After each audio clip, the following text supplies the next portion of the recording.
and welcome or welcome back to Care Life Podcast with me, Nick and Kenzie. If you're new here, please, first of all, check out all our social media pages at Podcast by Kenzie. That's on Facebook, Instagram, Twitter, and Threads, and also TikTok if you want to. We don't have a lot of followers over there. But today, this is a new series on the show. We're calling it Humanity Unmasked. This is where we'll get to talk about everything and absolutely anything. We get to peel back the layers to reveal the fundamental questions and challenges that shape our own existence. And our guests for this particular series, who will be considered as a co-host at this point, his name is Girard. So Nick, welcome to the show. Thank you, Phyllis. It's a pleasure having you. Guys, I'm telling you, this guy has a golden retriever energy. You can just check out his social media page. If you check out his socials, he's like a human golden retriever. That's a really good way to describe it, Phyllis. Like, it's funny because, I know we'll get into it a bit, but my page is like, as you know, it's like shenanigans and a lot of goofiness, but it's all I want to do to market, and my book doesn't really match my content. The book's pretty serious, and my page is pretty out of control. So a little embarrassing. But what are you gonna do? Some might consider it embarrassing. Some might consider it as a fun page with new techniques of marketing. Yeah. Yeah. Anyway, regarding your book titled "In the Beginning," this is quite a peculiar book that I've come across, especially this year, this century. Guys, if you don't know about Nick, he's an author. That's why this pilot episode will be focused about his book. We'll get to know about what his book is about and him as an author. So, to begin, just give us a short synopsis for our audience. What is the book about? Sure. So, it is a work of fiction titled "In the Beginning." So this book, it changes the story of creation, reverses the roles of the afterlife in order to challenge traditional thinking. So in this book, God is evil, the devil is good, and they're fighting for control of the afterlife. They're using humans as pawns to change the future of existence. Now, instead of God creating the earth, the devil creates the earth and creates the earth as a gift for God. Now, I then go in to describe God differently, as I describe God as not a good entity, but an entity that chooses to torture humanity, and a God that is jealous of the beautiful earth that Lucifer created and decides to destroy it with the plague of humanity. So a completely different take on what is usually accepted, usual traditional views, kind of challenging the status quo in traditional thinking. And what I'm doing here, it is controversial, and I respect you and your listeners, and so I am doing something pretty controversial, basically challenging all God and religion, saying that we can't have world peace as long as religion. That's so in a nutshell. So it's like an Uno reverse card on the Bible. Very well said. Very well said. Like a reversal of traditional views and reversal of the Bible. Now, it is broken up into two parts. So there's basically a recreation of the New Testament and a recreation of the Old Testament. The first part of the book is building the world. The second part of the book is based on a challenge between God and the devil that climaxes by pitting humans against each other. Well, they will ultimately have to decide which realm to rule over, heaven or hell. So very controversial, yes. However, the themes of the book can't really be ignored. The themes of the book are centered around the need for world peace, equality, and true love. That's really the main idea of the book. Yeah. A lot to unpack there, I know. Yeah. So what was your inspiration behind the novel, particularly the unique blend of theological elements and modern day love stories? Because when you read the book, the Old Testament from your book is the theological element, and then the New Testament now brings this modern day love story. What sparked your interest in exploring these themes? Great question, Phyllis. So, there's a lot to chat about here. So, this idea sparked actually when I was at work. And so I work in the financial industry. That's my job, how I pay the bills, and a job I I don't like, and I've been in that world for quite a while. And I really kind of got into that through my student loan debt and blah blah blah. But when you're doing something that has no purpose, which is the job I do, it has no purpose or no, I'm not doing any good for humanity. I'm doing nothing. And you're trapped. And I was just trapped, you know. I couldn't get out of it because I had debt to pay and I couldn't explore what I wanted to do. And you know, when you're sitting at work and you're doing your meaningless task, and there's a lot of high pressure in the world that I'm in, and you've got the television on in the background at work. You know, in the office they've got TVs, and it's the news just playing every horrific event around the globe day after day, and you feel. I mean, I felt helpless and depressed about that. Like I couldn't. I wanted to do something for the world, and I didn't know what to do. And that's when I spawned the idea to write. And I had written a bit when I was in college, not a lot. And as the passion I had within me, just wanted to write something down to inspire humanity to live together in peace. And that's really how it came about. And I wanted to figure out a way to unite humanity. And that's what this book is really doing. So I started to really write in transit, like on the subway from home. that's how it started. But that's really the idea. The first question was how the idea kind of began with the Old Testament, the theological kind of portion of how the world being built, and then ultimately, for the second part you asked about, you know, the how I kind of transitioned into modern day times and with true love. So I'm a romantic.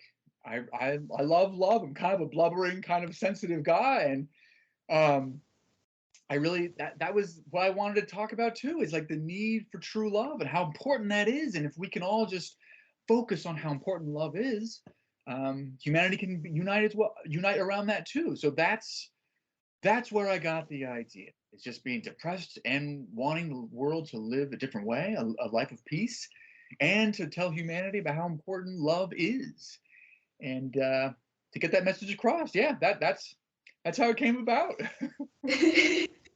Yeah, you just mentioned the love aspect about the book and how you're romantic, and in my brain, I'm just like, oh my God, he's radiating Michael Bolton vibes.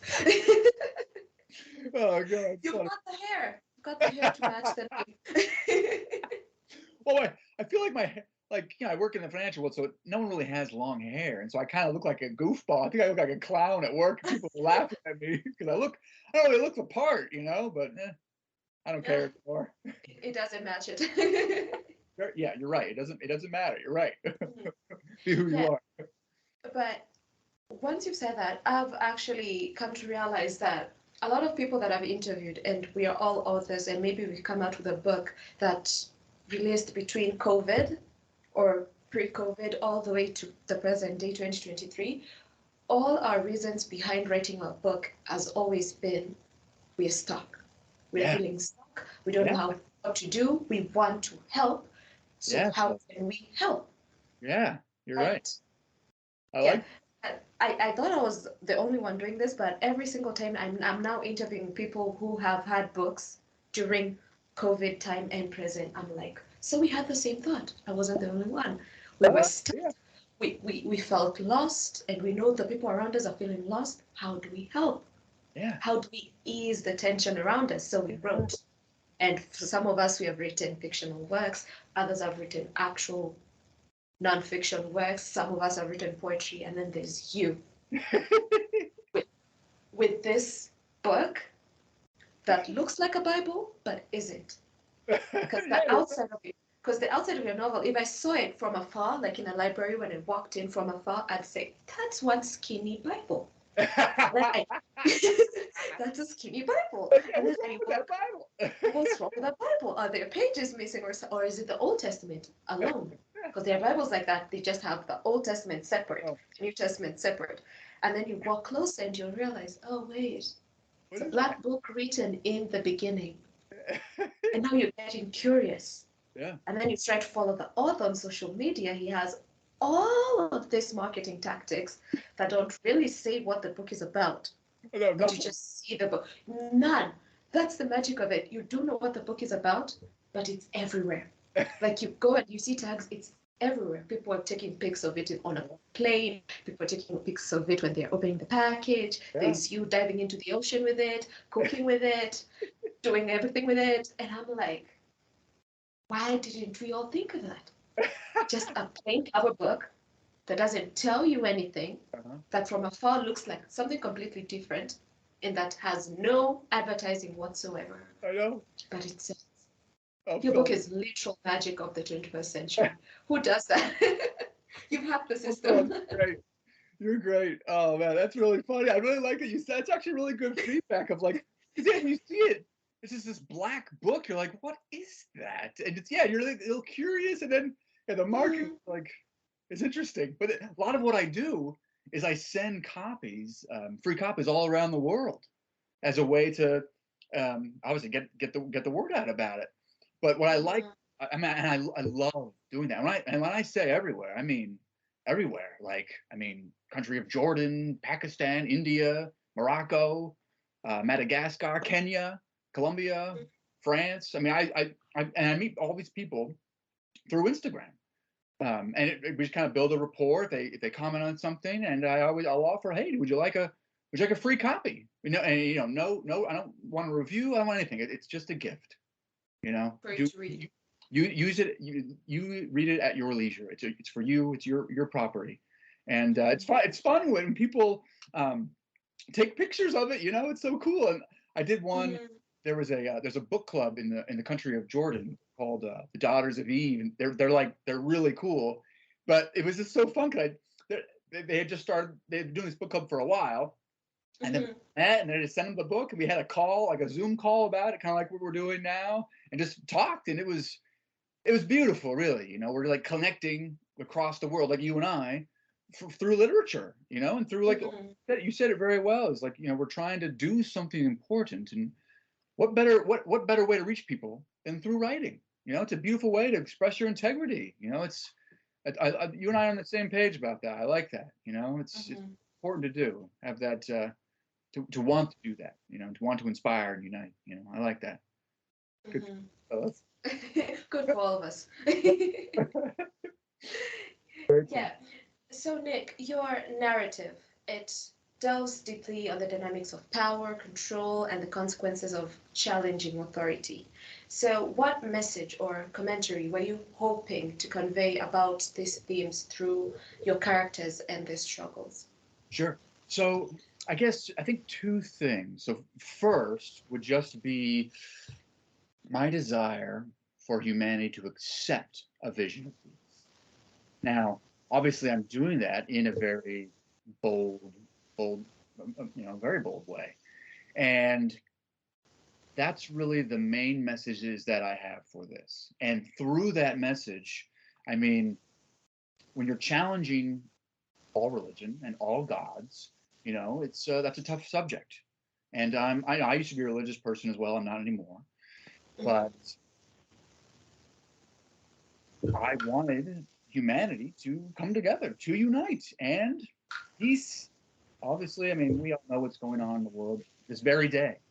It's terrible what's happening, and my purpose is to unite humanity, and that is what I'm doing through this book. And so that's the first part of how I wanted to, unite people and bring forth a topic that is hard to handle. It's hard to imagine for anyone who is religious, that God is evil, that God is choosing to torture humanity. And that's what I'm doing in the book. Is really, my story is about a God that chooses to torture humanity, chooses to create all these terrible events happening throughout the world.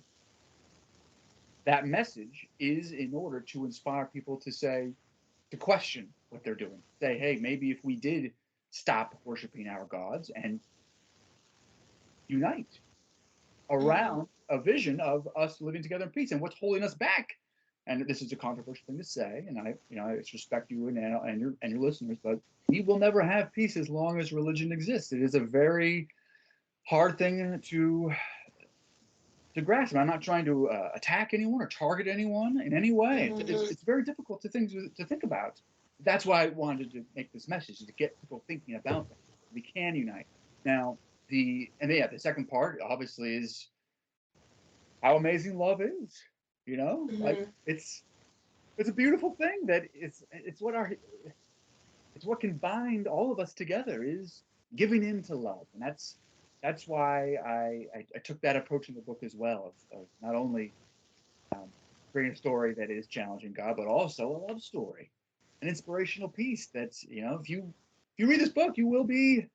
I mean, it's tough. I mean, it's a true adventure. And Mhm. adventures aren't comfortable. It's a tough, but ultimately, it's a story of inspiration. I think I went off the rails a little bit there. Did I? No, no, no, Sorry. no. I ramble sometimes. I just get a little excited when I talk about it. I think we're on the same page on that because I also do the same thing when I'm very excited about something, be it mine, be it someone else's. I ramble about it nonstop. I just go on and on and on and on, and it's up to you to tell me, yo, yo, yo, stop. Just take a minute, breathe in, breathe out. We got you. Well, it's good. Both of us get excited about our passions. That's good. Mhm. Uh-huh. And I think I just have to say this to the audience for anybody who's listening and you're super religious, not even just religious, you're super religious. Nick's work, it's not to bash on any religion or Christianity per se. It's what I can say, it's like a what if. The book, it's a what if on Christianity. It's viewing Christianity and the world through a different lens. That's what I describe your book as. It's not, I don't even think anybody has a right to say the book is controversial because you're not saying anything wrong. You're stating facts. This Yeah. is what it is. You need to open your eyes. You need to stop using religion to justify your own character. You need to stop using religion to justify your own actions because that's what's making the world a horrible place. Well said, Because fellas. All right. yeah, you look at this side, somebody says, oh, you're not supposed to do that because, oh, in the Bible, in Yeah. the Old Testament, it says this and this and this. And Yeah. then somebody else comes in and then they're like, but wait, in the New Testament, it says this and this and this. But Yeah. then somebody else comes in and then they're like, okay, but in the real world, who wrote whatever this person said and whatever this person said? So Yeah. who is to justify that either of you are right? So this book, I think it's a Well said. fresh take for somebody who's trying to figure themselves out Yeah. in religion, Mm. for somebody who feels stuck with the world's decision based on religion, for anybody who feels like they're about to give up because of what religion is trying to make them do. Because I think in today's world, everybody finds themselves in this conundrum. Yeah. One way or another, it all comes back to religion It does. somehow. I know. Somehow. And since like the dawn of time too, Mm-hmm. we've always had this story. It's a repetitive cycle of humanity. It's the constant Mm-hmm. enslavement of humanity, the constant um, harvesting of resources, the oppression of people because of their beliefs, and it's all tied to this. And it's time for a real evolution of humanity. I mean, it's just been just such a uh, short-sighted view for a lot of humanity. We don't think of the big picture of solving issues. Mm-hmm. This is how we move forward, and that's why I try so hard to get this book out. Is that it's like I like what you said, is that opens up the mind, and that's what a lot of people that have read this, religious and not religious, will say to me. Is that look, you've really opened my mind to a few things, and very Mm-hmm. religious people have said that. Like, and I've even had a few religious people that I've sent the book to that have told me, they're like, look, I can't finish this book because it goes against my beliefs too much, and I'm like, look, that's totally fine. I respect who you are. You'll never hear anything bad from me at all. So Mm-hmm. it really, I mean, it elicits emotion in a big way. Mm-hmm. It's And good. it's a relief. It's a relief because the Bible itself, Mm. per se in Christianity, the Bible itself contradicts itself a Ah, lot. A yes, lot. Because I grew up in a Christian household, like me too. religiously. I remember my first book was a Bible. It was a white, small pocket New Testament Bible. It had nothing to do with the Old Testament, just a tiny New Testament Bible. And Yeah, my father was the one who got that for me. And growing up, I grew up with the church. I grew up doing theater with the church, and everything was just tuned into my mind. Me too. Christianity. Yeah, until I got to a point where I started questioning it. Yeah. Because at that time, my reverend was like, read the Bible. Start from the beginning. Think of it as a storybook. Don't think of it as something you read on Sundays. Read it from the beginning, grasping the stories themselves. And I started, and I'm slowly reading, and I'm like, wait, are we? Did we really? Did we really stand by this all these years? Did nobody question anybody? Did nobody request for a rewrite or something? I don't know anything. Like, yeah. Oh, it's got. Yeah, You're because not. in the modern day, the Bible has no fit in it. I agree. It doesn't have a fit at all, and it's funny you say that too. It's like, and we had a kind of a similar upbringing. You know, I was raised in a similar sound of household, and and we just we went to church every Sunday, and Mm-hmm. and I didn't really question it. Your parents tell you to go, you go, and their parents told them to go, so they went. And I never really got really involved in it. But I went, and then as soon as I went to college, I turned 18. I went to church the first Sunday, and I never went again. I just and it was a We're the same because I, I swear to God, the last time I stepped foot in a church yeah. was the week before COVID. That was March of 2020. Okay. And then the second time I went, it's because we got messages on our phones that since you have missed communion for so long, you'll have to restart your studies again. I Oh, went for my last communion on there 2021. you go. There you go. I've never stepped foot again in the church, Yeah. especially when everything went on virtual, because Yeah. now church is part of virtual, and I'm like, no, I'm not doing. now this is now my time to stop, to say no. Yeah. Because even the other day, my dad was calling me, and he's like, you didn't go to church. I'm like, no, everything is online now. So whichever church I decide to go, I will go to. If Yeah. I decide to become a Buddhist, that's what I'll do. I'm if done. if I do, and you just can't let go. You can't just ignore religion that like it's not there. You just have to find something that fits with you, Yeah. right? Yeah. Yeah. And and it's like every single time. I think this is the realization that everybody gets to when you go to college. The moment you turn 18, the moment you leave high school, is it's like a curtain has been unveiled. It's like now make your decisions. This is your stage. Yeah. Do you want to go to church? If you don't, it's okay. It's For okay. you It's up to too. you. Yeah. You're an adult now because it's like religion was so into it and I couldn't question because everybody else around me was so religious Yeah. all the way till high school. I went Yeah. into a Catholic high school, a boarding You did. Catholic high school. Oh, you were You in a mix. can imagine Oh, the amount of masses that I went to, and I'm not a Catholic. okay. I'm a Presbyterian Protestant. Ah. So I'm stuck between two groups of Yeah. individuals who have somewhat different beliefs. And you can imagine your parents, your relatives. You Oh, think you get a break from school? No. yep. You have your nun Uh, as there's literally a nun who's teaching you Christian religious education because it's compulsory in this country to study in school Christian really? religious education Really? for 11 years, 11? Nick. I 11 years. I knew so much about the Bible. I almost gave up on myself because I'm like, what's the point I know. of doing anything else? Just Yeah. become a nun at this point. Yeah, you might as I, well. s- yeah, the world's just ludicrous at this I moment. know. I know. Everything, It's a mess. everything.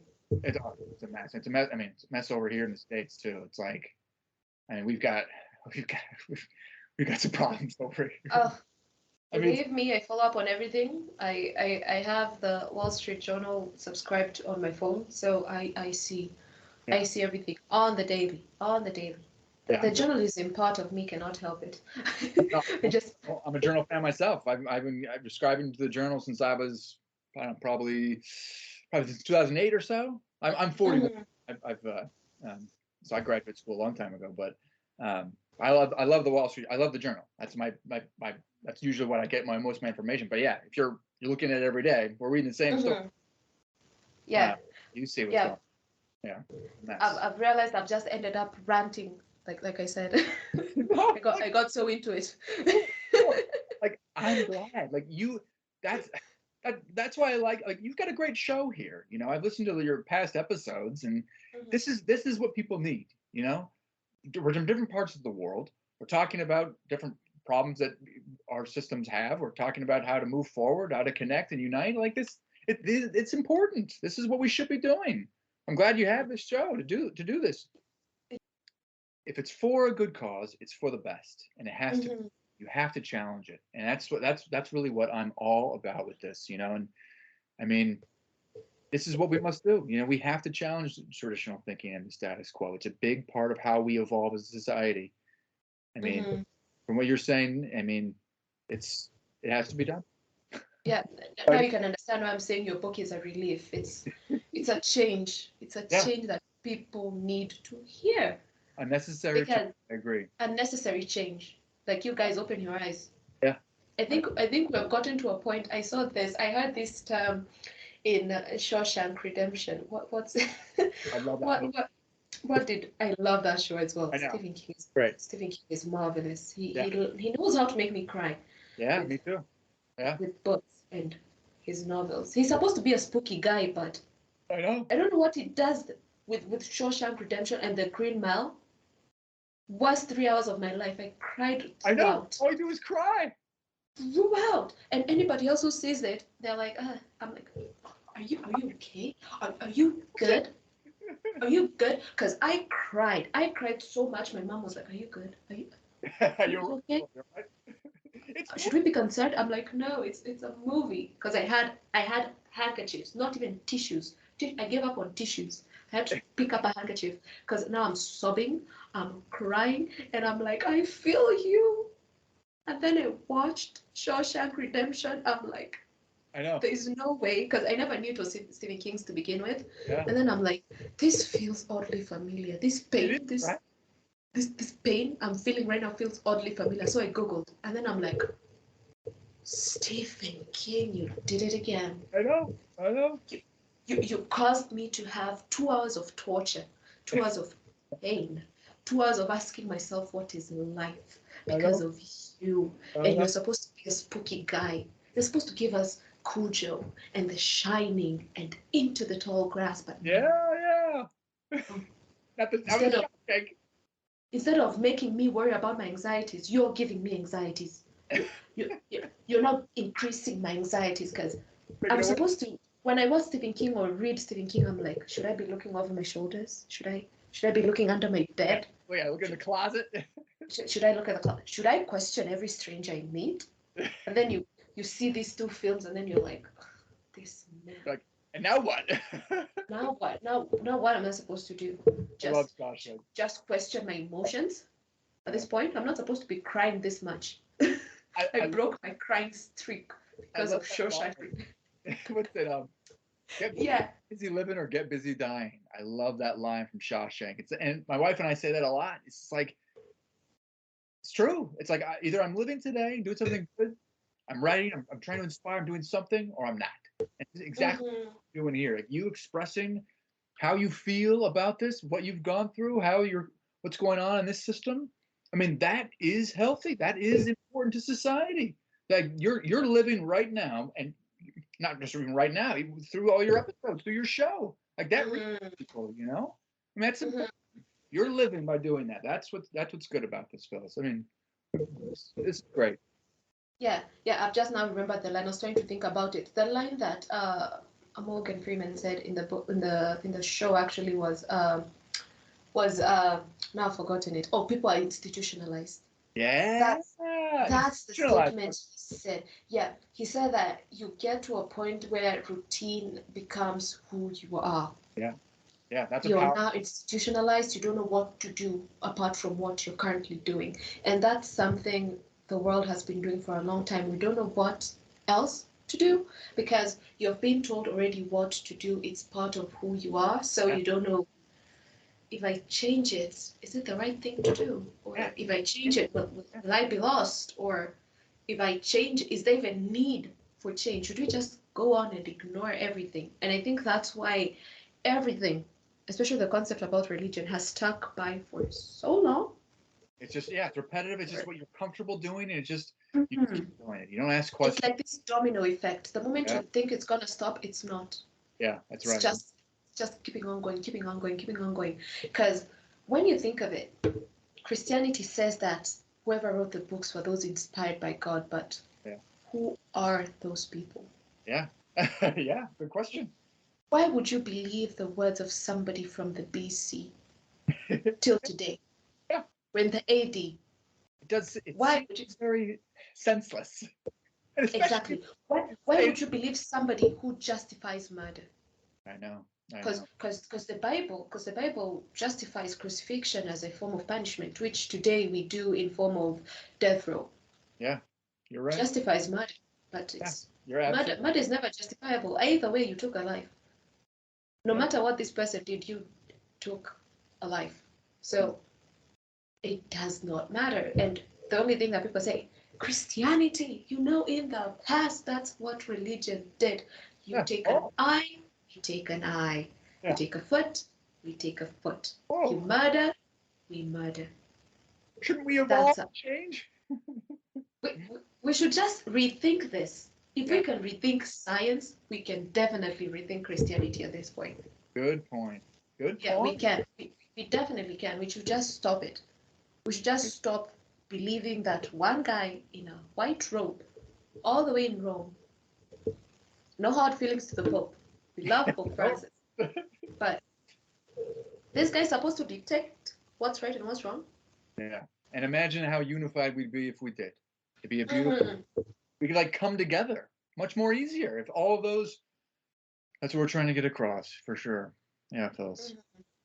Yeah, but going back into your story, because I think we derailed for That's almost okay. 40 minutes. That's okay. We are That's all. learning, but derailed for 40 minutes. Going back to your story, Yeah. in the beginning, the book itself in general, it juxtaposes heaven, earth, and hell as distinct realms, and each with its own set of rules and consequences. So, how did you approach world building in your novel to Wait. create these distinct environments, and what do they represent in the border of context of the narrative itself? So, I mean, really, I just wanted to create a new.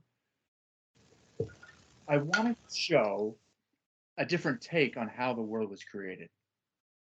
There's a typical creation that Christianity and a lot of religions that God created the earth and so on and so on. That if you're good and you believe in your God, you go to heaven. If you don't, then you go to hell.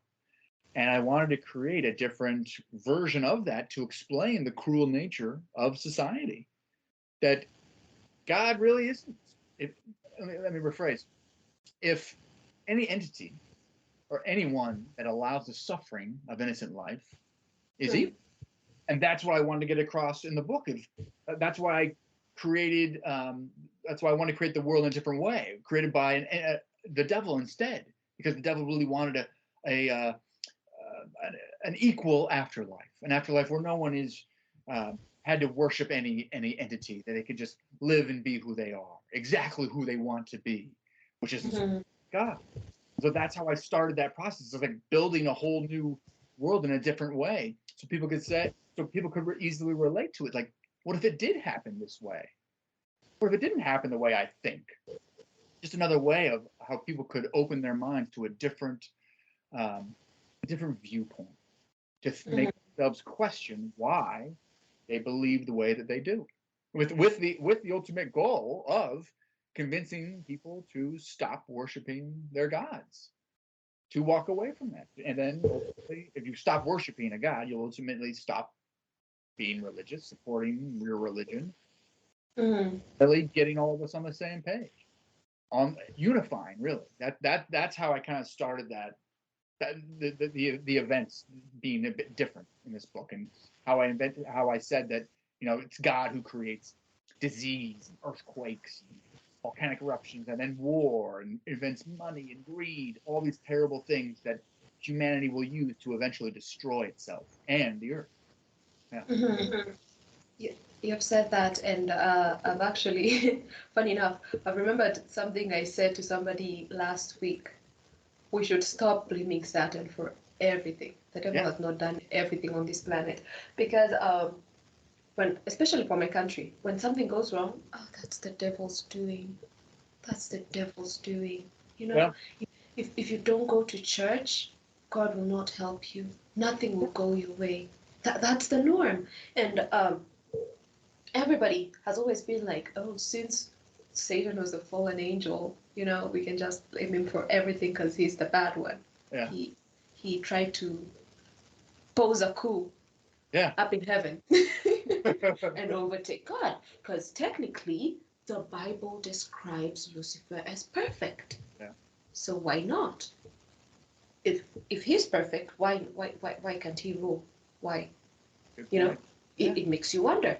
Yeah. Because those are the questions the Old Testament makes you ask yourself. If you portrayed Lucifer as the perfect child of God, besides Jesus, even before Jesus, they portrayed him as the gifted one. He was morning star. He was the most beautiful angel, the most gifted angel. So if you've portrayed this crown on somebody, why not give them the nation as well? Why not give them the ruling as well? Why do you say this person is perfect, but somehow you have your own angel of war? You have Michael, you have Gabriel. Why couldn't Lucifer be the messenger? You know, sometimes you read the Bible and then you're sympathizing with evil. You do. You're sympathizing with evil because now you come from a human standpoint and you're like, you know what? That's not fair. Yeah. Why was Lucifer judged so unfairly? Why did you cast him away? It's not even God who cast him. I don't know the battle. If I can remember my Christian religious education, if I could remember what my reverend has been trying to tell me for years, the battle was between him and Michael. The big battle, the big heavens battle that made him get cast down. Even God himself, God was mad, but Michael was the one who was mad. Yeah. Because this angel is trying to go against God. It's like when you have a president and somebody is trying to tell them, I'm not happy with you, so I will try to take over. The president's mad, yes, but not even the vice president. His chief of security is the one who's triple mad at this person and decides, I'll take vengeance. Yeah. And I'll show you you do not deserve to be here. Yeah. Because the Bible does not tell us that this battle was between God and Lucifer. Just says it's angels at war with each other. It was angels at war with each other. It's like humans. We are at war with each other and then blame whoever is above us to be responsible for everything. And then you read forward and you're like, if he was so bad, if he was so mean, then why, when you push forward in the book of Joel, did God and Lucifer have an agreement? Okay. You see? Yeah. That's why I'm saying the Bible is contradicting, because how could they have an agreement? Even with Jesus, when he was in the wilderness, when he took that, I don't even remember how many days. Was it 40 days? Yeah, 40 days. The Israelites was 400 years. 40 days in the wilderness. I remember the day he cried blood. I'll never forget it, because when I was younger, that was like magic. Jesus cried blood. Was it crying or sweating blood? Either way. No. Even during that time, God and Lucifer had an agreement. May the best man win. That was the agreement. Let's see who wins. Yeah. You know, and I'm like, but you guys told me that God hates Lucifer. Yeah. You guys told me that he was cast away. So if he was cast away, why was he given authority to rule over all things evil? It's an excellent point. If you hate somebody really bad, you won't give them the authority or the power to rule something that could potentially destroy you. That's true. Something you know that is more powerful than you are, because we have to agree that evil is often times more powerful than good. It's our sheer free will that just allows us to recognize that this is evil, this is bad, this is good, this is the right path. But if we had something controlling us, I swear to God, evil would win. Because if you look, vengeance is always nice. Yeah. If you put your consciousness aside, vengeance is nice. Yeah. To get back at somebody who's done something wrong Yeah, to you. right. It does. To Yeah. see something bad happening to somebody who has not been doing anything good to you is often nice. It's a nice feeling. It is. To get something when you feel denied because another person has always had it. Yeah. It It's does. It it's a does. nice feeling. These are evil things, but they feel good. Mm-hmm. So if our consciousness, which is like the good part, the good thing in our lives that controls us, if that wasn't there, everything would have been burning down by now. This would be literal hell on earth. Everything would have been burning down. Yeah. Because yes, we have free will, but the only thing stopping us from being truly, truly vicious is our consciousness. Yeah. That's the only. You're right. That's the only thing that's holding us back. That's the only thing. Because I'm sure that a lot of people have just been sitting down and they've just been saying, if I just can get rid of this person, my life would be so easy. Oh, I felt like that. I felt like that so many times too. Yeah, if this Yeah. person could just disappear, my life would have been so easy. If I had what you had and we just switched lives for the rest of our existence, my life would be so easy. If I got to live forever, our lives would be so easy because by then we'd have figured out all the problems of our lives. That's all the things that go into our minds as humans. Yeah. And then you come here and then you're like, oh, big religious man. I know. No, no. Always. God said this. The Old Testament said this. This person said this. But nobody's coming into question that Lucifer came and said literally that we're weaklings. Yeah. Mm-hmm. He called humans out. Mm-hmm. He said, you made them, but you didn't make them perfect. The only perfect thing that God made, not even Jesus, because Jesus himself had his human elements in him because he almost gave up several times. He had his human elements in him. He almost gave up. But the only perfect thing that, quote unquote, God created was Lucifer himself. Yeah. How contradictory, like that's what I say a lot in the book too, is that Lucifer just wants to worship God, wants God to love him more. And that ultimately is hard for Lucifer to handle, because how can he go against what who he's always worshipped, who he's supposed to always love? How can that be possible? But eventually, when Lucifer gives into that, that's when Lucifer becomes an entity that has the confidence, has the ability to challenge, but not until then. It's tough, and that's what religion does. It kind of keeps you in check, keeps you in your, doesn't want you to question, doesn't want you to rise up, I guess, challenge. Yeah. Especially that part, religion does not like you questioning. Yeah. Yeah. No, what is what is. That's exactly it's right. never what if with religion. It's always what is what is. That's all there We have is. stuck by it for millennia. For millennia. Yeah. Because of the Bible, I had to learn about the historical chronology to understand how years went. Yeah, because it didn't make sense, because I'm like, okay, wait. If this book was written in ancient language, how far do you think is far when it comes to years? And then I'm like, so you mean in the past, years went in descending order from big number to small number? And then we got to 1 BC, and then we started at 1 AD, and now we're in 2023. So I'm like, so you mean all these years, even the Shin dynasty existed after the Bible? Because I've always thought that these were old things, because I'm like, oh my God, the Bible is probably as old as dinosaurs at this point. I think the Bible, since we knew how to write, is when the Bible showed up. We can just say that. I know. It just showed up. Because everybody was like, oh, the divine thing, because the New Testament came after the Old. So the Old Testament must have been there. Yeah, for how long? It's confusing. For how long? So that's Jesus, if he really did come down from heaven.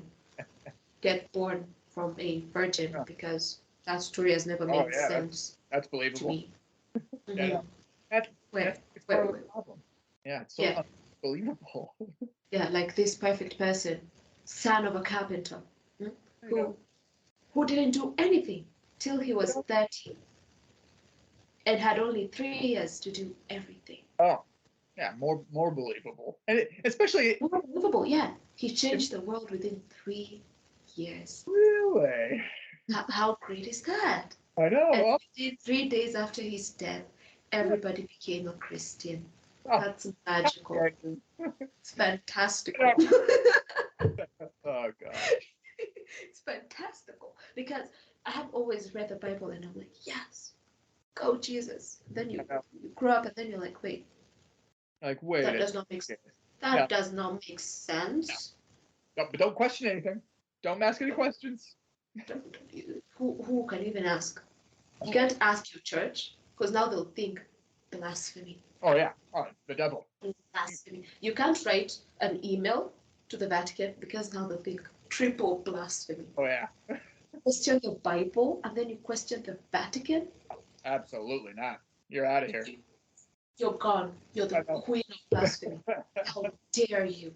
How Yep. dare you question tradition? Yeah, How dare you question ancient scrolls? Show me those scrolls. That's what I want to see. yeah. Show it to me. Yeah. And Show then them to and stop and taking give me stop and taking give me actual translations of what they say. Yeah. Because Why not?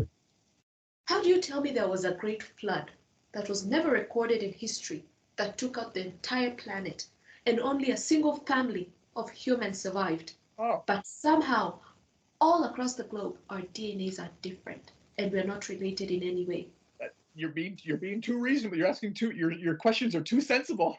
Too much sense.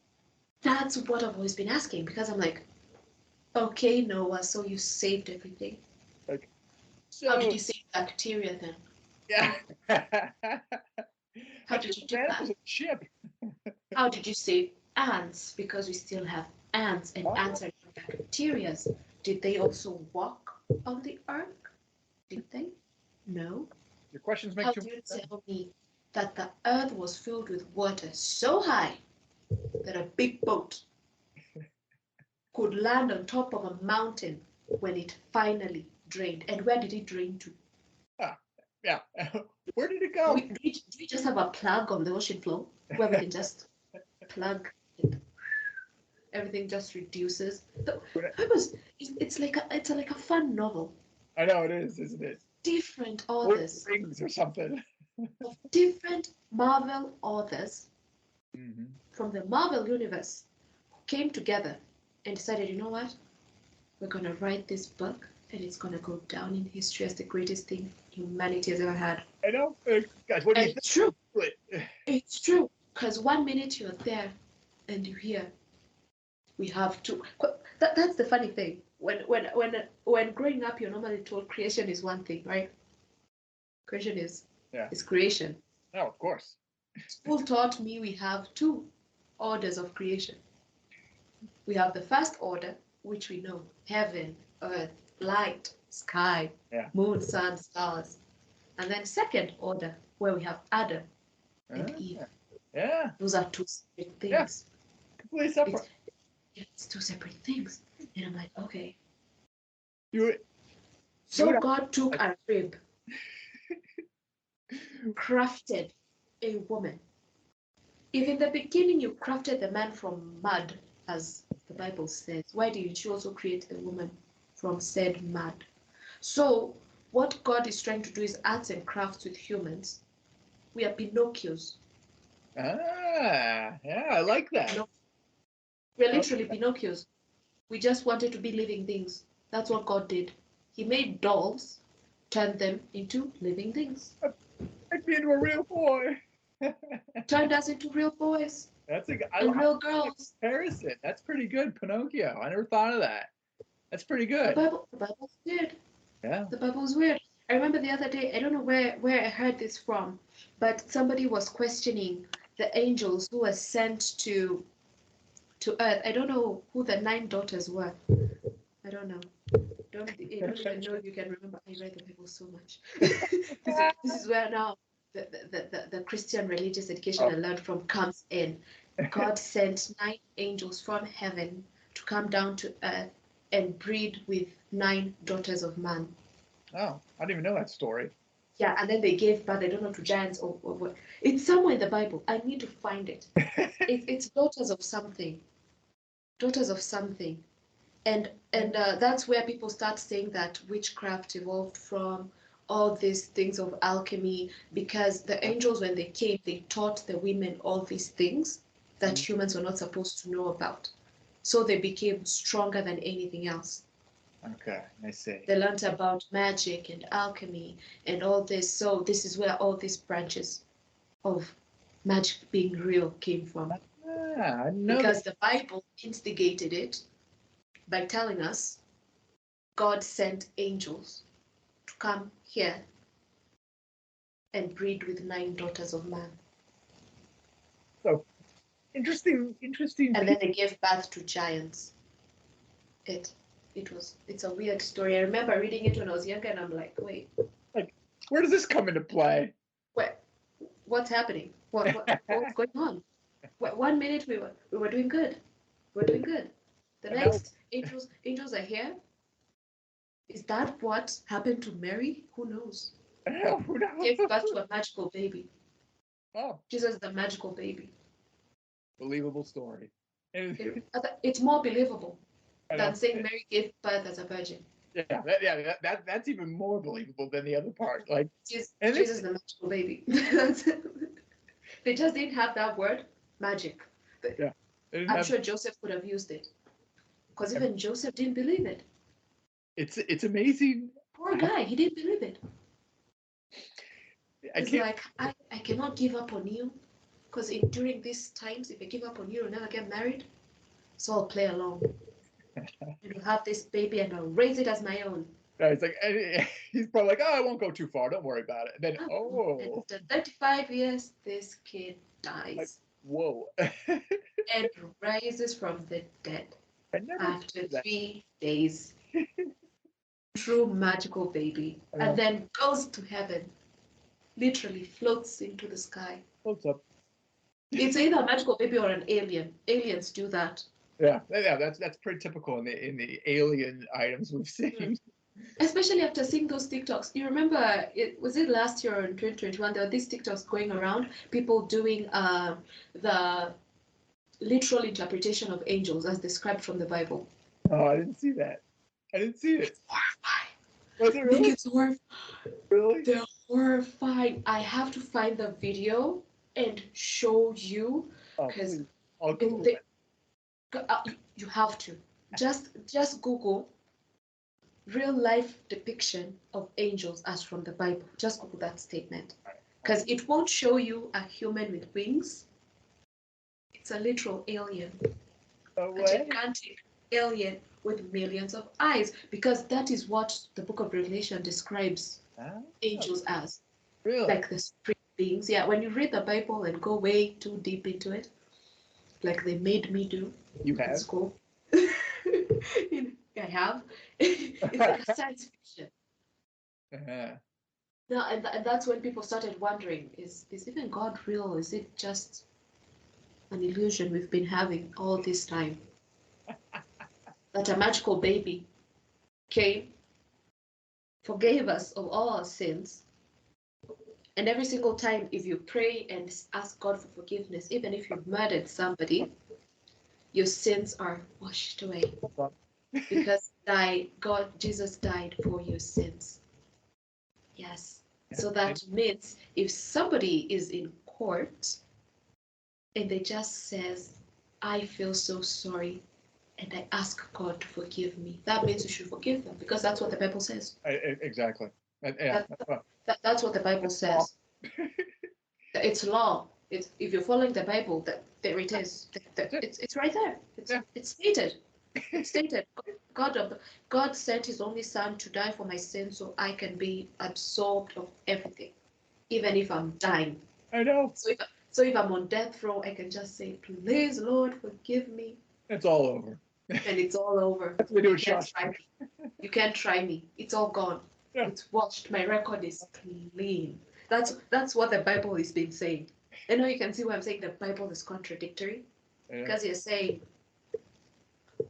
1 minute you're saying all things are bad. You're not supposed to do them. Sure. Sure, I get that. But you're also telling me if I do them and say I'm sorry, it's all good. So Amazing. You and I are like on the same page here. So it's like on the this. same boat, This is paddling up the amazing. same river. I agree. We're just going on with it. I know. Because I've always wondered, am I the only one? Am I the only one thinking No. about it? You're Because not. I raised this topic in school when I was in the radio studio once, and everybody was going for my head. How Really? do you say that? Like, How do you question the Bible? I'm just questioning. Yeah, like you should be. That's what Yeah, they usually do. They usually. I- Yeah, they you ban can't it. just, even for law, you have to question it.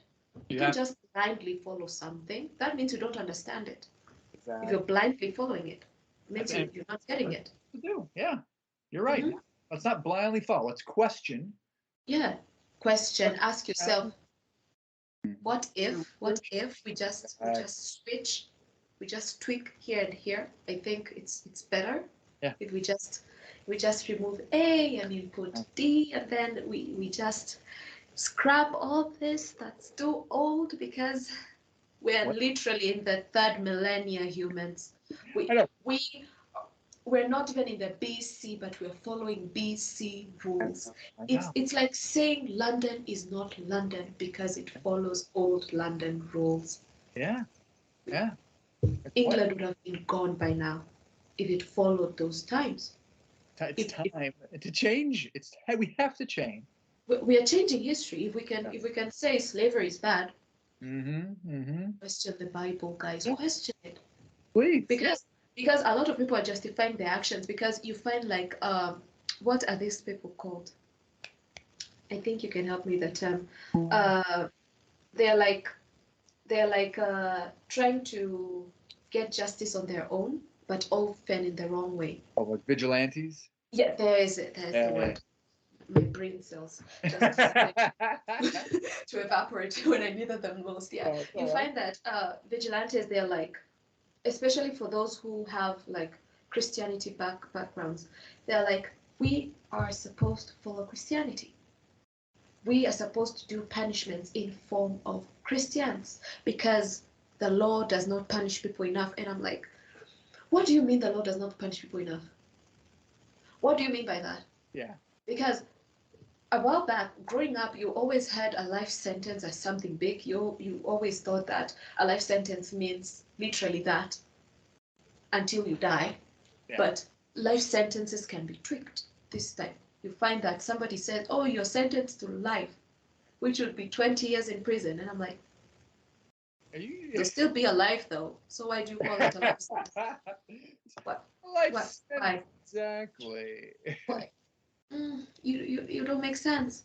And why are there some states who still have the death row? We took away the gallows, for heaven's sake. I know. Yeah, why are we still holding on to the thought that, oh, we are gonna kill them, but in a humane way? They won't feel a thing. Even better. Even better. But here's the thing, if anything goes wrong, they have a terrible, painful death. Like the magic of law. Like Green Mile. Like Green Mile. Like Green Mile. His death was so painful. And I was like, thank God the electric chair does not exist anymore, because that's horrifying. Yeah. You literally have to time it right. Yeah. Even for the gallows, they had to time it right. And you know, back then they never considered physics. So back then, yeah, they were it's just lever drop. So for some people died immediately. For some people it took a while. For some they didn't even die at all. Can you imagine? They were just there, bobbing, and you just have to wait in the scorching sun until they die of dehydration. And I'm like, what? So you guys thought that since that was inhumane, as you say it, we just have to lay them on the bed. I know. Drip. Time to evolve. Time to change. We have to evolve. That is not justifiable even for law. You Uh, have to let it go. Even if this person did something wrong, put them in jail. Give them time to reflect. yeah. Who knows? They might change. You know. Exactly. I'm No with matter some people will say, "Oh, what about the serial killers?" Same thing to them. I know they did something wrong, but you putting them on that bed, putting them on that chair, you're doing the exact same thing, Yeah. but Well, for a different reason. you're right. For a different reason. You were guided by emotion. They were guided by emotion.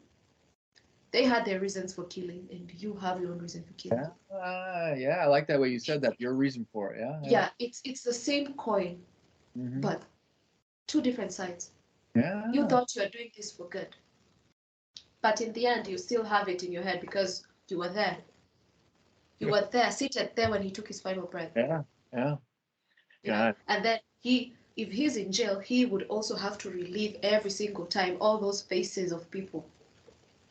So you see, at least you can just put him in jail, hope that he goes insane, hope that he feels sorry for what they did, instead of putting them on that jail. Because trust you me, every single time they say any final words they have to say, and then they say, "Oh, I feel so sorry," it's a lie. Yeah. Exactly. It's because they know it's their final moments. They will not feel remorse in any way. In any way, because they know what else. Yeah. Let me just play the emotions for one last time. Yeah. Might as well. Yeah. Might as well. I'm gone either way. No one will save me. It's not like I'm absolved from anything, so I just have to say I'm sorry and that's it. Yes. You'll end up thinking that I died thinking that I felt sorry. I know. Do you think Jeffrey Dahmer felt sorry? Or Ted Bundy? Nah. He didn't. Nah. It's not like one or two or the highway killer. That guy was horrible. Oh no. Yeah. That's. I remember seeing the documentary and I'm like, you think somebody like that? Yeah. They don't feel any remorse. It's not like. I'm not trying to defend him, but at least Ted Bundy tried to stalk you, tried to give you time. You know, he had time to think Yeah. about his choices. The highway killer didn't. He just acted It's it. so brutally. I know. Ooh. And Man. you're like, even Jeffrey Dahmer, at least sometimes he tried to love you before he ate you, which is Yeah. which is not okay, but but at Humanity. least you can see he had emotions. I know. For some of them, I'm like, Oh my God. what is wrong with you guys? You know, you're I know. insane. I know. What leads you to that? We don't even have to kill you. We have to study you. You're not a phenomenon. You know, you're a phenomenon. That's what most serial killers are phenomenons. They I just love have to be that. sat in a room with I know. scientists. Studied. Just have to think about you. Yeah. Just have to study you. Huh? It's not like Jeffrey Dahmer. He had something going on. For Ted Bundy, it's also something going on. He had a thing. He had his own profile that he sought out.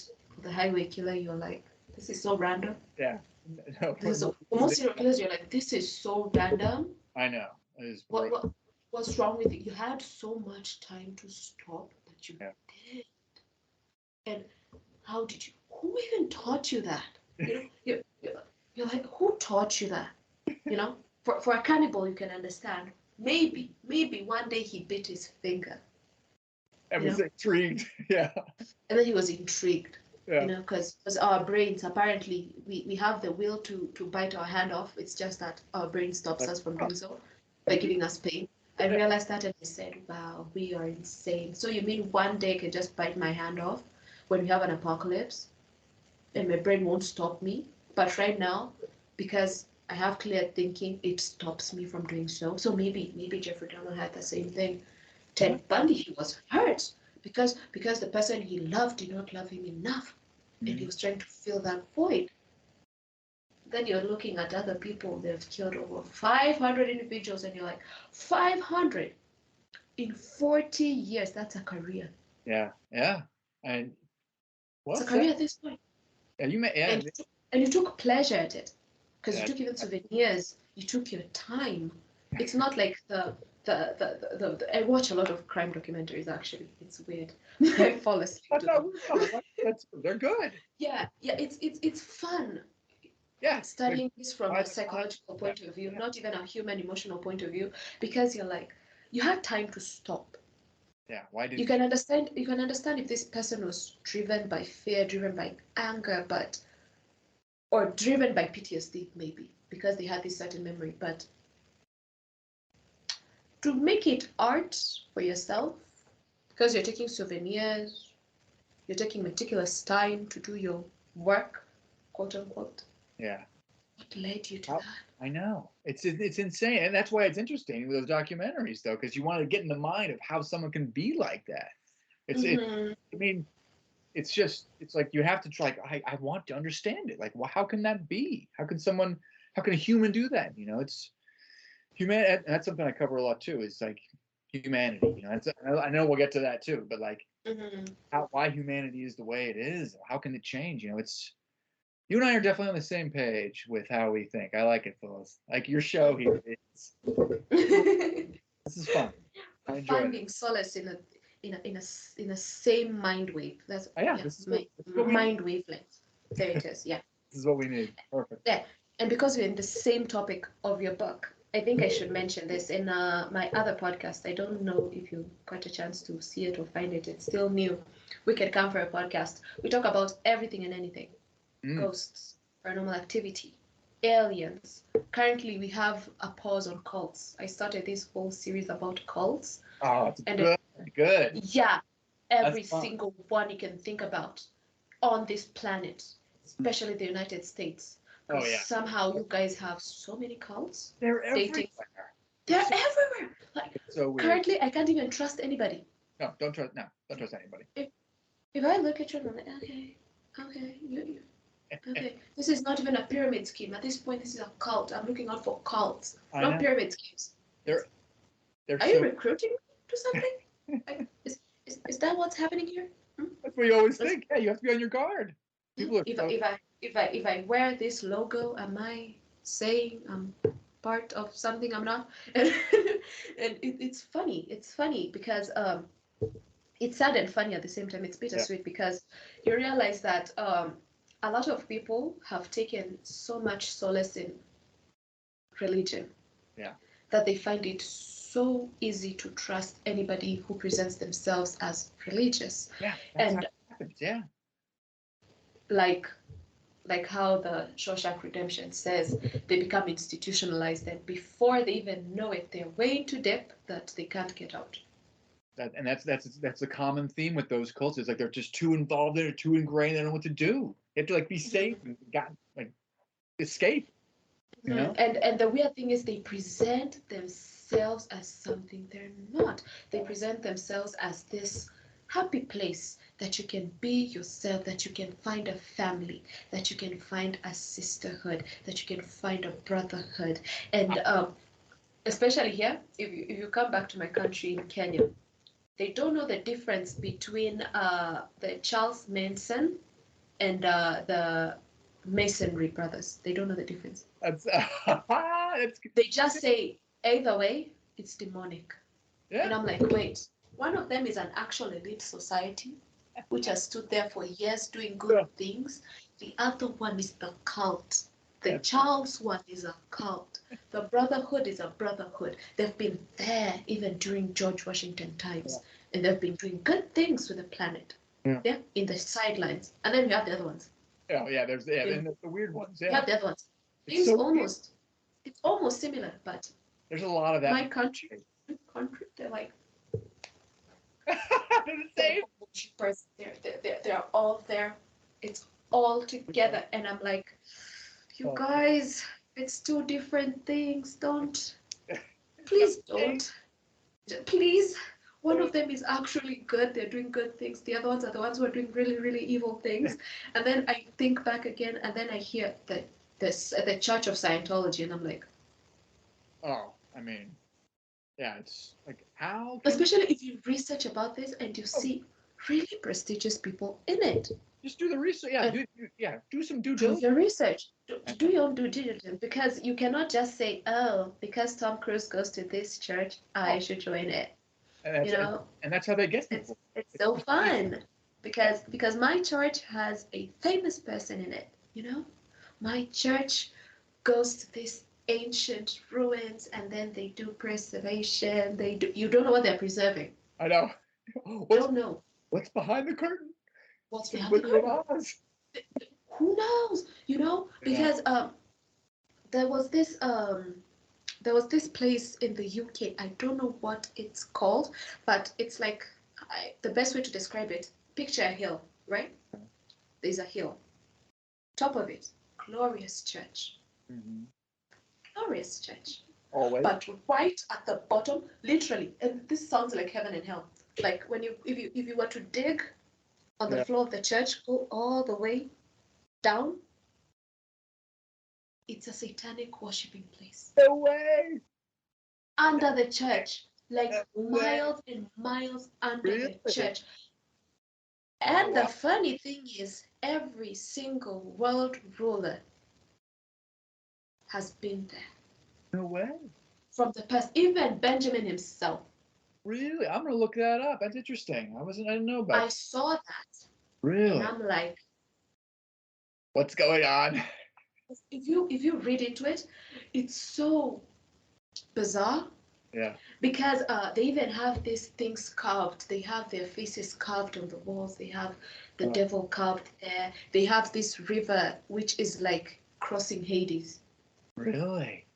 It's like literal hell. It's so dark. It's caves and ruins. Because even the tour guide, they do paranormal ghost investigations there because that place is considered so haunted because there's so much evil on the place. So much happened under there.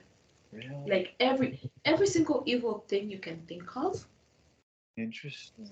It's in the UK.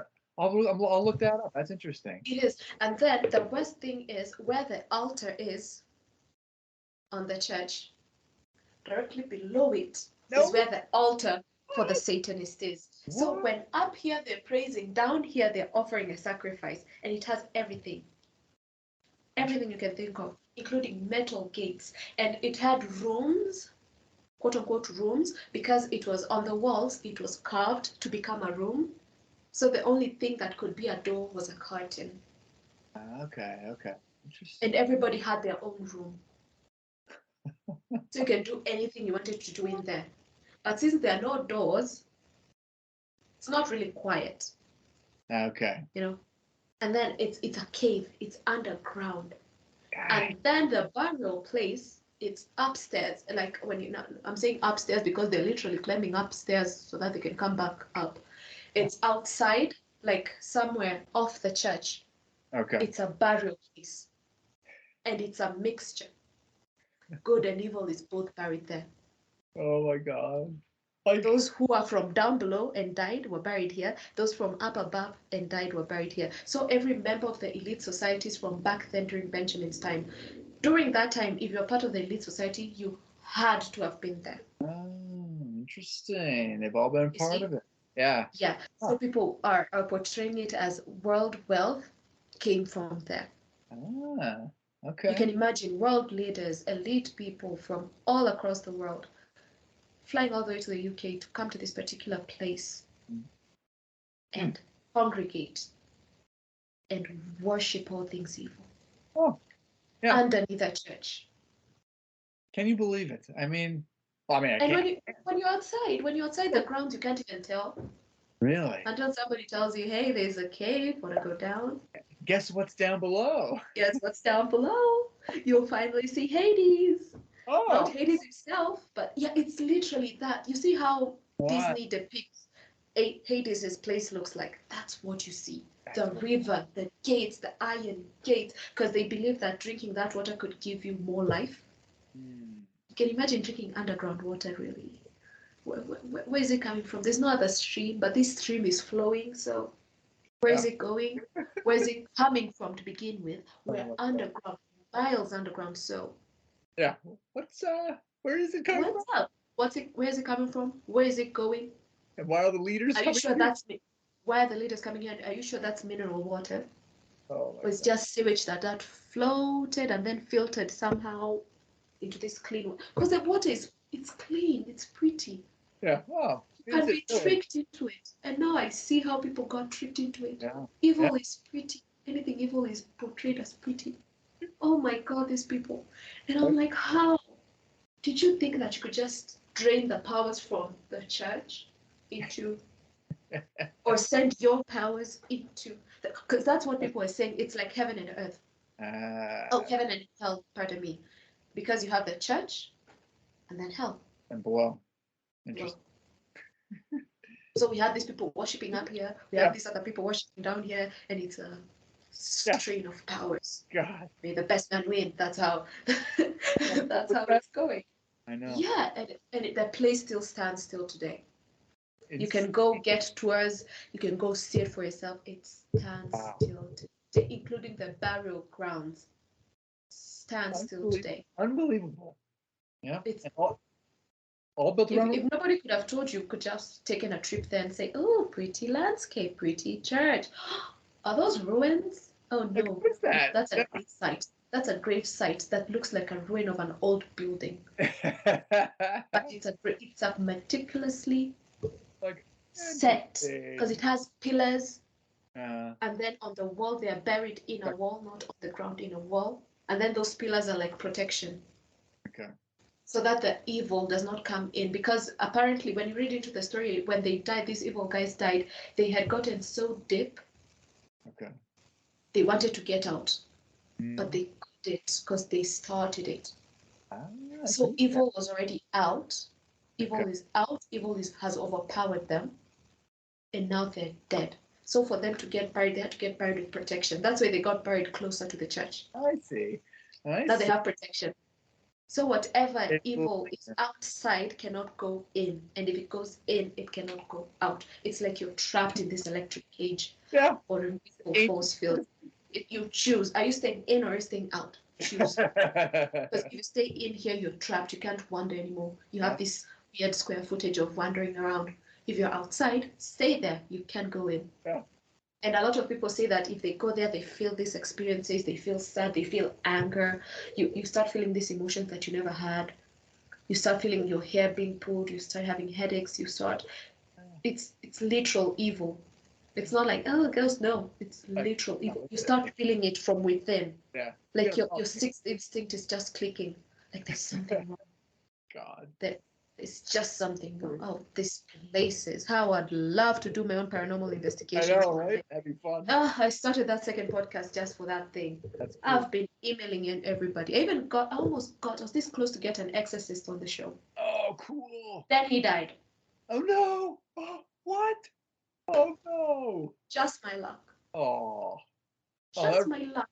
Oh. Like the exorcist ordained by the Vatican, and a real priest from the Vatican who formed. You remember Father Gabriel, the famous exorcist who has inspired the movie The Pope's Exorcist. You need to check that show out. It's a movie. I know the show you're talking about. I know the show. The show was based on true events and based on true records from Father Gabriel. Father Gabriel was friends with Father Jeremiah. They formed the Exorcist Society. Whoa. Father Gabriel died in 2016. And then I found out about Father Jeremiah. And I'm like, let me email him. I email because he lived in Westminster. I email, and then a few minutes back, I get an email from him. Sorry, I can't help you. I'm critically ill. And I thought this was a cruel joke. Yeah. Yeah. Because I thought that maybe the Vatican told him not to speak, and then I kept on questioning, kept on pressing on, and then everybody from his church, it went on to seniority. I had so many people emailing me, whatever you want, we will help you, but the father cannot do anything. He's bedbound. He's really sick. He's 82, and I was like, Lord, he was the only person I wanted to answer every single question humans have ever had regarding exorcism. And it would have been so cool if I had him on the show. Wow. And then I remember for the first time in so long, I prayed for somebody else. And I was like, please, Lord, just give him the strength to be on the podcast. And then he died. Oh, no. And he died without telling me who his successor was, because I remember the last email was, I know I cannot help you, but my successor will help you with everything else. I've checked everywhere. No Okay, announcement of no announcement of a successor. okay.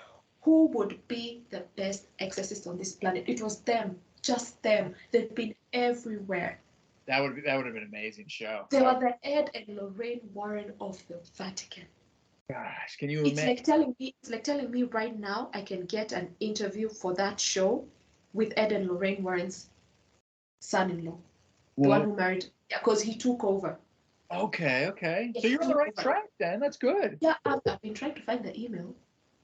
I've been like his person, leave alone the work email that everybody sees and ignores. No, I'm like, I'll find you. And when I do, it's gonna be the greatest day of my That would be life. cool. It's gonna be the greatest day of my life because I have so many questions, Nick. I have Can you so imagine? many questions. Be the best person. So many. Have you ever just sat down and you're like, oh, I need a therapist? No, I need an exorcist to answer my questions. Yeah. The, Oh, the questions that I have, I need somebody. They No, really. because the Vatican will lie.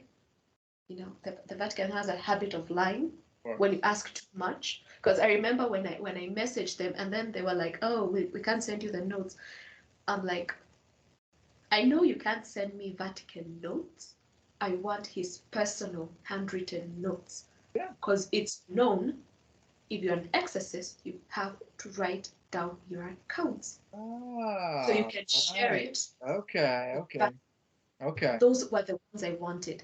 I didn't want the Vatican records. I didn't want you to take me to the archives, even if it would have been so epic. If somebody were to call me and tell me, oh, do you want to visit the Vatican archives where they don't let any living human to enter and exit on the same day? You either go in and never come out, or never go in at all. You can go into the Vatican archives and leave to tell the day. I was like, I just need his notes. So fun. And they're like, get his book. He's published a book. I'm like, I don't need that Want the because note? he's filtered. It's filtered. I don't need Oh, yeah. that. Nope. I know you can't give me tapes. Even if he has recorded them, I know they're with the Vatican. They're not with the church, they're with the Vatican. What I want is his personal diary, his personal notes. I know he walks with them. I know he. Where is it? They never replied. That was the last I've heard from them. It's like they found out that this chick will never give up.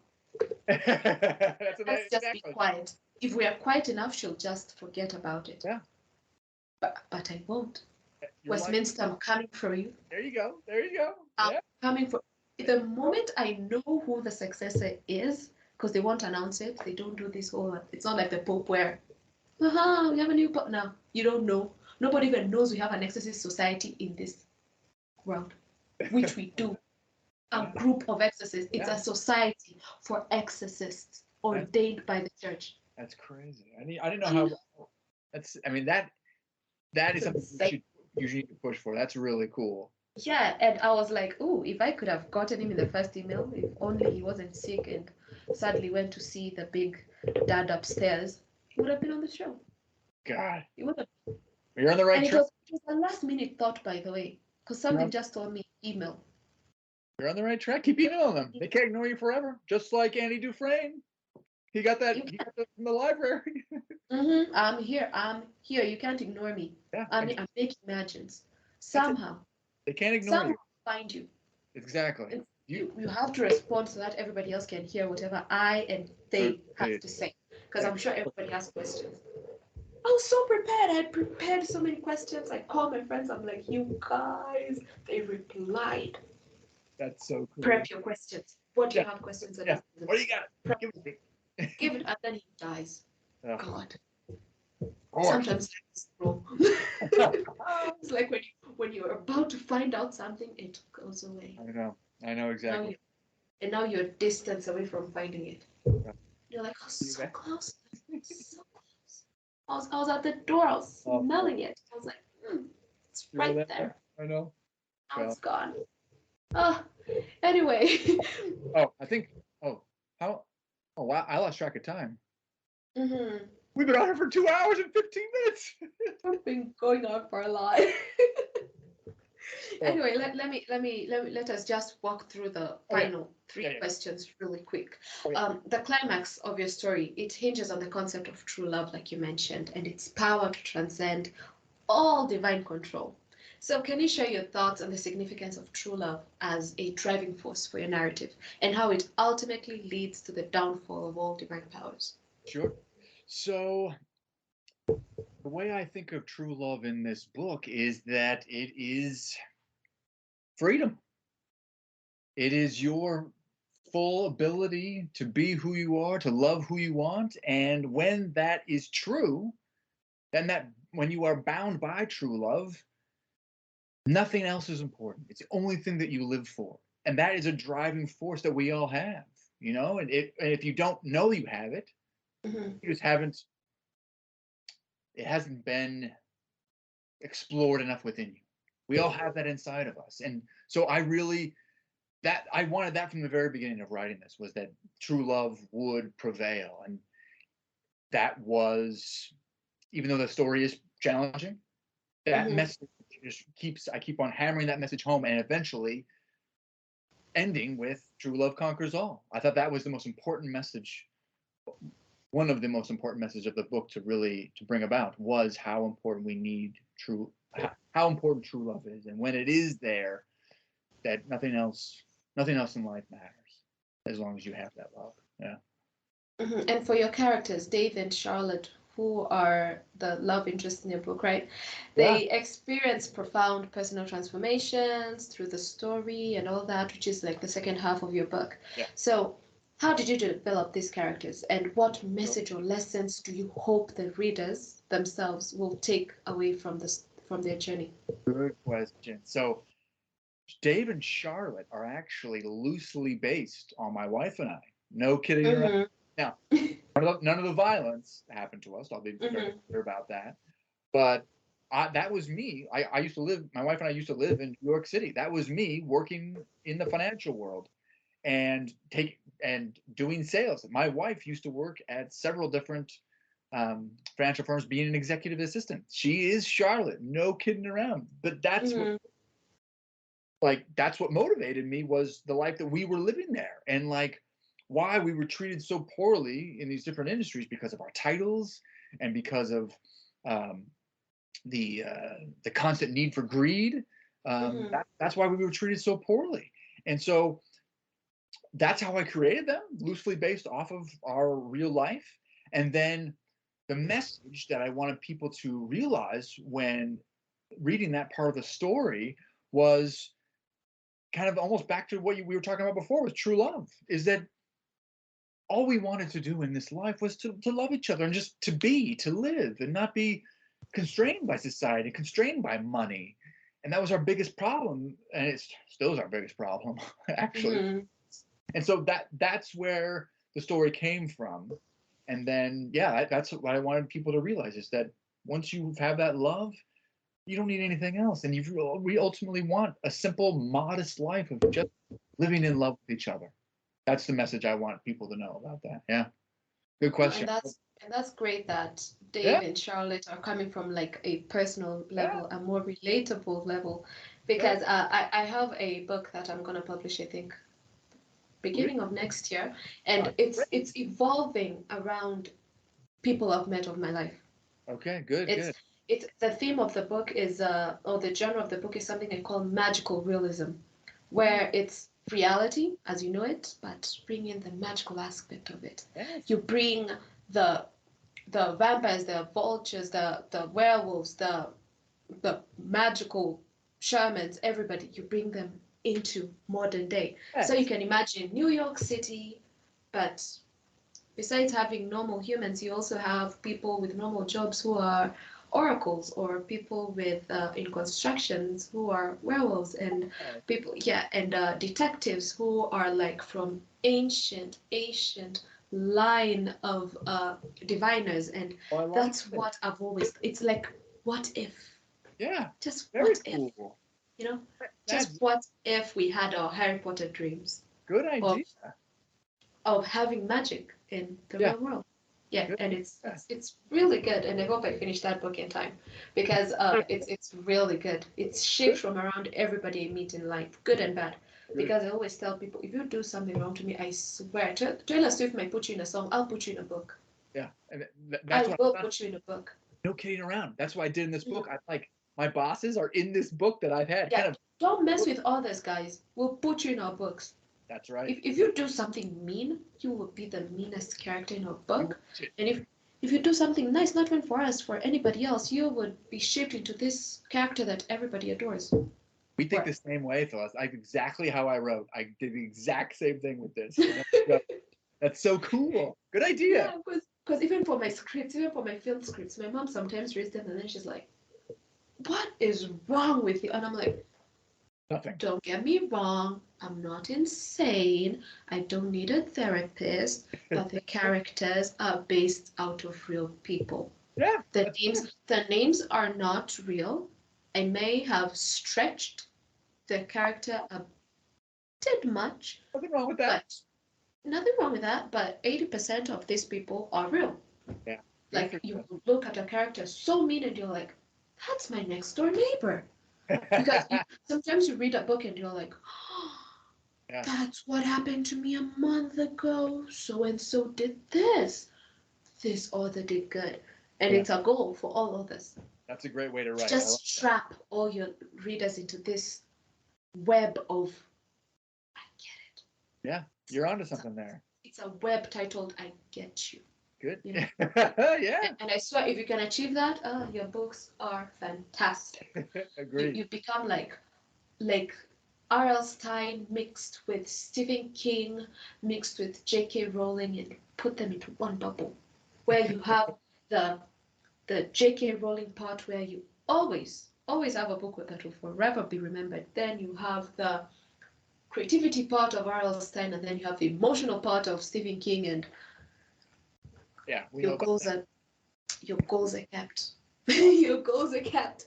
But in the ending of the novel, it is both surprising and thought-provoking, as most might say. Without giving away any spoilers for anybody who hasn't read, can you tell us your creative process in crafting the conclusion per se, and what you hope the readers will reflect after reading the book, after finishing the book? Good one. So I knew that I needed to have like a twist, a huge ending twist that no one would expect, and that is what's within this book. You know what inspired me a lot? That you ever seen The Matrix? Mm-hmm. Like that movie when I was a kid was really inspiring to me because it's something like, you know, when Keanu Reeves wakes up in when he's in that cocoon, he just comes out of the Matrix and he's now in the real world and he's like got tubes in his body, he's looking around and nothing is like what he thought it would be. I was like, I need that feeling, you know, something that no one expected. And so that's how I built it. And at the end, you know, it's climaxing out of this battle that Satan and God have created between these two humans. And there's a piece to it, that totally flips what you think would happen on its head, so that the realms that they were tasked to choose to rule over will be a little bit different than you think. But I knew I needed that kind of a twist. And so that's how I kind of got there to building that twist. And then I want people to walk away with saying what you were saying earlier in your show is, what if that didn't? And what do I feel now about God and religion? You know, when you put this book down, you will say to yourself, what if? What if? Like a red pill, blue pill situation, like, am I gonna question, or will I just be oblivious and say ignorance is bliss? Yeah. Ooh. Well done. That's it. Yeah. Yeah, I'm good with dissecting books. That's a good trait to have. Oh, I'm good at dissecting books. It's the years of learning literature in high school. Torturous years. But anyway, as we conclude this episode, what would be your final take that you want to leave with the audience regarding your book and everything that's just happening? Sure. So I would say every human needs to go on an adventure. Like imagine the Hobbit movie. We're all familiar with that one. You know that scene when Bilbo Baggins is talking to those dwarves and they're trying to convince him to come to that journey to reclaim their homeland, and he's reading that contract and he's like, he's scared and he's nervous and he's worried. And he's like, oh, I might die, I might get hurt. And he faints because he's so nervous about it. But ultimately, he decides to go on this epic quest. And that's what this book is. It's like an epic journey that will change life for the better. A completely different take on the traditional views of society, and revolutionary, a true adventure that we all need to go on. It will change your life. And I think what the audience will get from that, from today, I hope, is question. Just question. Just say what if. Well said. Don't always say ignorance is bliss. Yes, sometimes it can be, but for most of the part, just say what if. What if I decide to be nice today? What if I decide not to partake in what society tells me? What if I decide to question everything around me? It doesn't mean you're crazy. It just means you have your mind of your own. You have free will. You're embracing free will. You just need to remember that. Say what if. Remember you have free will, but do it for the better. Don't just say what if and then do all things bad. Go on a rampage of saying, ooh, what if? What if I jump off a cliff? No, don't do that. I'm not saying you do that. You'll land badly. You'll break all your bones. Please. Well, I've thought about it. I've thought about the physics of it. If you were to jump, or if you're in a situation somebody were to push you, are you going to fall head first or feet first? It's which would reduce the impact, or would you just X your way the way you just do if your parachute fails when you're skydiving? Who knows? Right. Don't try it. Don't do that. It's one of those 2 a.m. thoughts, you know, when you have nothing to do and physics clicks in, you know. Right. Do you have those insane thoughts? But thank you so much, Nick, for kickstarting our series with this wonderful episode. I know we have been recording for 2 hours. I know you guys will only see the episode as a few minutes long, like 30, 40, an hour maybe, but we've been recording for 2 hours plus. Yeah, but with regards to that, everybody check out all of our social media pages at Podcast by Kenzie. And Nick, what's your social media pages, by the way? It's Nick D. Girard on Instagram. That's all. Yeah. You're not on TikTok yet? No, not yet. You could have shared your reels on TikTok. I'm sure everybody would have loved it. And also, when you get a chance, guys, grab his book, leave your reviews. Every author appreciates their reviews, right? Yeah, and until our next episode for this series, you guys stay curious, stay compassionate, and always remember to stay safe. So, goodbye, guys.